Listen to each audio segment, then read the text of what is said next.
ఈరోజు నిన్నొచ్చి next election గురించి మాట్లాడినావు కదా. 2 ఎలక్షన్ల తర్వాత రేవూరు ప్రకాష్ రెడ్డిని గెలిపియాలి అని చెప్పినాం.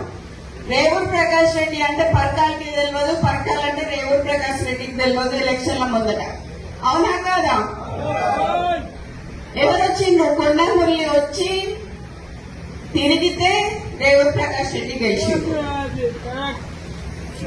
ఈ రోజు 4-5 నియోజకవర్గాలలో తిరిగి ఆ రోజు గెలిపించుకున్న వ్యక్తి, నువ్వు కార్లో కూర్చోబెట్టుకుని తిరిగిన వ్యక్తి ఈ రోజు ఎందుకు గుర్తొస్తలేదు నీకు? అంటే ముఖ్యమంత్రి అయితే కళ్ళు నెత్తికెక్కినాయా అని అడుగుతానా నేను నిన్ను? నాకు భయం లేదు. ఇవాళ పోతే రేపు 2 నాకు. ఎందుకు అనంటే నా బిడ్డ నా కొడుకు ఎవరన్నా చూసుకుంటారు వాళ్ళని. నేను ప్రజల కోసం పనిచేసేదాన్ని, నేను ప్రజల మధ్యలో ఉండేదాన్ని.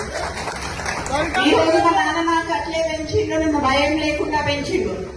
నేనెవరికి భయపడను, సావుకి భయపడను.